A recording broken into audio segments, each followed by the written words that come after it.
সুপ্রিয় দর্শক, আপনারা দেখছেন এসপিএন বাংলা টিভি। দেখুন ও সাবস্ক্রাইব করুন এসপিএন বাংলা টিভি, দেশ ও মানুষের কথা।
মানবাধিকার আমরা কখনো স্বাধীন ছিলাম না।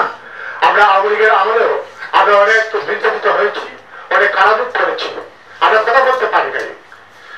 কথা বলতে পারি নাই, কিন্তু এই মুহূর্তে যখন অন্তর্বর্তীকালীন সরকার সরকার গঠন করেন আমরা অনেক আশাবাদী ছিলাম।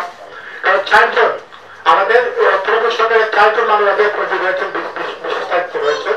আমরা আশাবাদী ছিলাম আমরা স্বাধীনভাবে কথা বলতে পারবো, কিন্তু আমরা দেখতে পাচ্ছি ইতিমধ্যে মানবাধিকার লঙ্ঘন হচ্ছে। কিন্তু আমরা কথা বলতে গেলে আমাদের আশ্চর্য লাগে, একজন পুলিশ অফিসার যখন আপনাকে প্রশ্ন করে আপনার কেন এই বিষয়ে কথা বলেন, এই বিষয়ে কথা বলার জন্য আপনাদেরকে কে অনুমতি দিয়েছে, আমরা আশ্চর্য হয়ে যাই। রাষ্ট্র আমাদের একটি লাইসেন্স দিল, আমাদের গণতন্ত্রের অনুমোদন দিল আমাদের কথা বলার জন্য। কিন্তু পুলিশ অফিসার আমাদের প্রশ্ন করে যে আপনারা কেন কথা বলে, আপনি কথা বলাতে খেয়ে দিয়েছে। আমরা আসলে আমরা বর্তমান সরকারের কাছে আমরা আমাদের মানবাধিকারের স্বাধীনতা চাই, আমাদের স্বাধীনভাবে কথা বলতে পারি। রাষ্ট্র প্রধান স্তম্ভ মানবাধিকার, আমরা সকলে মিলে আসুন ঐক্যবদ্ধভাবে মানবাধিকার প্রতিষ্ঠা করি। সকল জায়গায় আহ্বান জানাই আন্তর্জাতিক মানবাধিকার আইন স্বাধীনতা প্রদানের সংস্থার পক্ষ থেকে। আমি আরেকটি বিষয় আপনারা জানেন, আমি দীর্ঘদিন যাবৎ বাংলাদেশ গ্রাম পুলিশ নিয়ে কাজ করি। বাংলাদেশ গ্রাম পুলিশ মাত্র 500 টাকা বেতন পায়। আমি সবসময় বলি, যদি বাংলাদেশে মানবাধিকার লঙ্ঘন হয়, সবচেয়ে বেশি লঙ্ঘন হচ্ছে বাংলাদেশ গ্রাম পুলিশের উপর। 500 টাকা দিয়ে একটি সংসার, একটি পরিবার চলতে পারে। আমরা বারবার কথা বলেছি। আমি প্রধান উপদেষ্টা বলতে সরকার গঠন করার পরেও আমরা আমরা বাসগঞ্জ গিয়েছিলাম।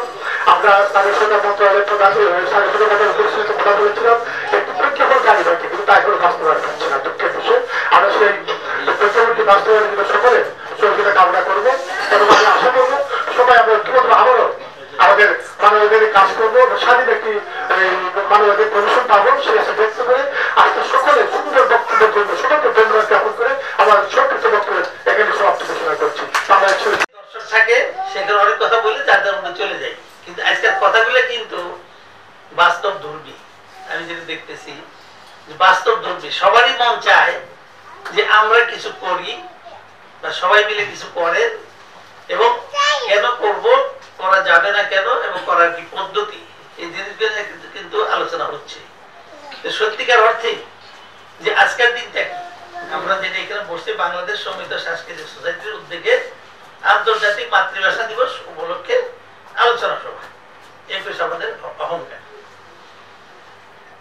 এই দিন আমরা সবাই আলোচনা করেছি যে এটা 52 সালে সংগঠিত হয়েছিল। যারা একটা কথা আছে, যৌবন যার যুদ্ধে যাওয়ার সময় তার। এখানে আমরা দেখেছি 52 আন্দোলনে আমি হয়তো জন্মেছি, কিন্তু একবারে ছোট, কিছু জানার কথা না। ভাষা আন্দোলন অনেকেই দেখেন নাই, এখানে কেউই দেখেন নাই। তারপরে আসছে আমাদের 69-এর গণ আন্দোলন, কি বলে স্বাধীনতা আন্দোলন। তারপর আমরা দেখলাম 90-এর স্বৈরাচারের বিরুদ্ধে আন্দোলন। কিন্তু এবার আমরা যেটা দেখেছি বৈষম্য বিরোধী আন্দোলন, যেটা এটা ঠিকই বুঝাইছে যে তরুণরা কি না করতে পারে। যারা যুবক, যারা তরুণ, তাদেরই সময় সবকিছু করার। এখানে দু একজন বয়স্ক, আমরা তরুণ বৃদ্ধ, কিন্তু নট বুড়া না। হ্যাঁ, আমার মনে হয় বয়সের মধ্যে আমি এখানে দু একজনের মধ্যেই থাকবো যারা সবার চেয়ে বেশি তরুণ বৃদ্ধ। আমি কয়েকটা বই লিখতেছি। একটা বইয়ের নাম দিচ্ছি স্বাস্থ্য সেবা ও বার্ধক্যে তরুণ থাকার, তারুণ্য ধরে রাখার কৌশল। আরেকটা আছে আমার দাদিমার পাঠশালা, আরেকটা আছে কিশোর কিশোরীদের জীবন। এগুলো কিছু কিছু লেখালেখি আমি করি, কিন্তু এখনো প্রকাশ করে একটা আশা নেই মানুষের মধ্যে। এখন আমি আজকে ধন্যবাদ জানাচ্ছি যে এরকম একটা অনুষ্ঠান আয়োজন করে তাদের মধ্যে কথা নিয়ে সেই কথাগুলিকে বাস্তবায়ন করার জন্য যে একটা আমাদের ভিতরের যে আকুলতা, সেইটাকে যদি আমরা কাজে লাগাইতে পারি, শুধু কথা না বলে যে কথাগুলো আলোচনা হইলো, আমি মনে করবো যদি এই কথাগুলো যদি একটু কেউ হয়তো রেকর্ড তো করাই আছে, ওই যে বললো যে রেকর্ড হচ্ছে, রেকর্ড থেকে নিয়ে আলোচনাগুলো মিলিয়ে, এখানে কিন্তু যারা আছেন সাংবাদিক হইলো বেশি আছেন, সাংবাদিকরা কিন্তু ছবি করতে পারেন, অনেক কিছু করতে পারেন, অনেক কিছু দেখতে পারেন, মানুষকে দেখাইতে পারেন। হ্যাঁ, কাজেই তারপরে আছে রাজনীতিবিদ, যারা সংস্থা করতে